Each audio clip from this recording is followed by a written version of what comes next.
আমরা শুধু সন্তান চাই, নিঃসন্তান হলে সন্তান চাই, কিন্তু নেককার সন্তান চাইতে হবে।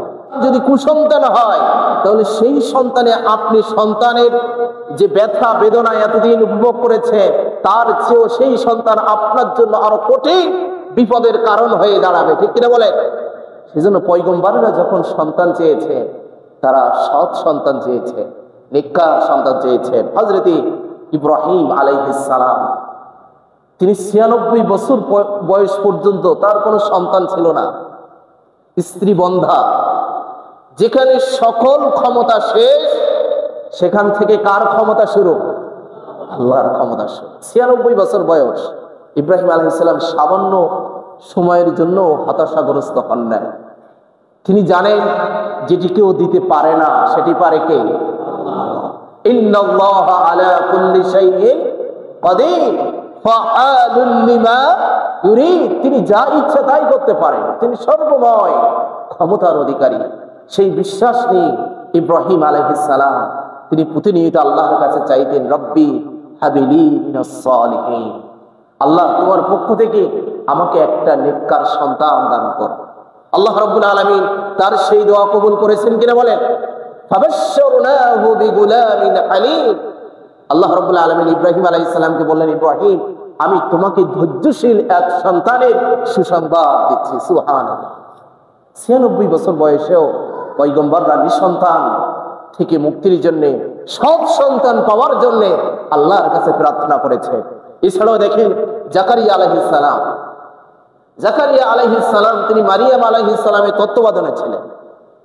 মসজিদ আকসার মধ্যে মারিয়াম আলাইহিস সালাম যখন মসজিদে আকসার এক কর্নারে থাকতেন, ঈসা আলাইহিস সালামের জাকারিয়া আলাইহিস সালাম তার খালু, সেখানে তিনি তত্ত্বাবধায়ক হিসেবে ছিলেন।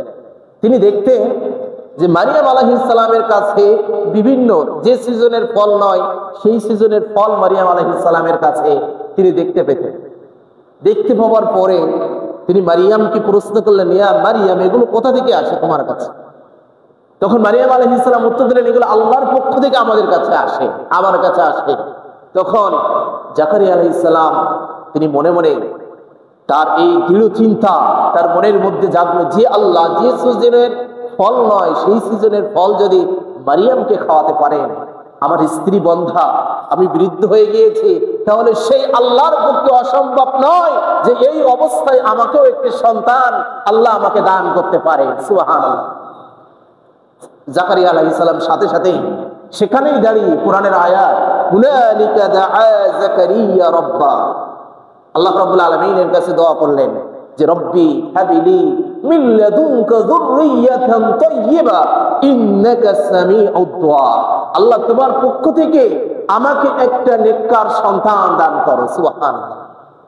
ইন্নাকা সামিউদ দুআ, আর তুমি তো তোমার বান্দার দোয়া শ্রবণকারী। সুবহানাল্লাহ। তোমার বান্দা যখন দোয়া করে সেই দোয়া শ্রবণ তুমিই করো।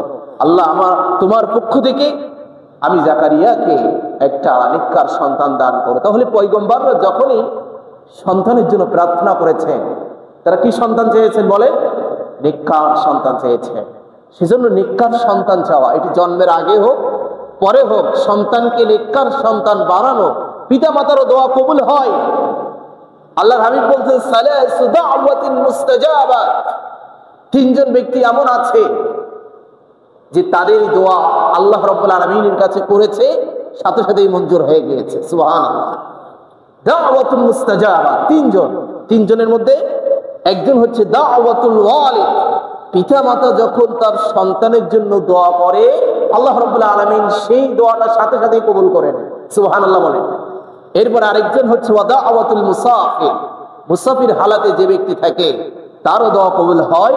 দাওয়াতুল মাজলুম, এবং মাজলুম যখন আল্লাহ রাব্বুল আলামিনের কাছে দোয়া করে, লাইসা বাইনাহা ওয়া বাইনাল্লাহি হিজাব, আল্লাহ এবং তার মাঝে আর কোনো পর্দা থাকে না। সুবহানাল্লাহ। তাহলে পিতামাতার দোয়া তো কবুল, আপনার সন্তান জন্মগ্রহণের আগে হোক পরে হোক, আল্লাহ রাব্বুল আলামিনের কাছে নেককার সন্তানের জন্য আপনাকে আমাকে প্রার্থনা করতে হবে। আল্লাহ রাব্বুল আলামিন আমাদেরকে দোয়া শিক্ষা দিয়েছেন সূরাতুল ফুরকানের মধ্যে, ওয়াল্লাযীনা ইয়াকুলুনা রাব্বানা হাব লানা মিন আজওয়াজিনা ওয়া যুররিয়াতিনা কুররাতা আ'য়ুন ওয়াজআলনা লিল মুত্তাকিনা ইমামা। এই দোয়া কে শিক্ষা দিয়েছে? আল্লাহ সুবহানাহু ওয়া তাআলা। যে ওয়াল্লাযীনা ইয়াকুলুন, রহমানের বান্দা যারা, আল্লাহ রাব্বুল আলামিন এখানে রহমানের বান্দাদের 12টি গুণাবলীর কথা সূরাতুল ফুরকানের শেষ অংশে আলোচনা করেছে।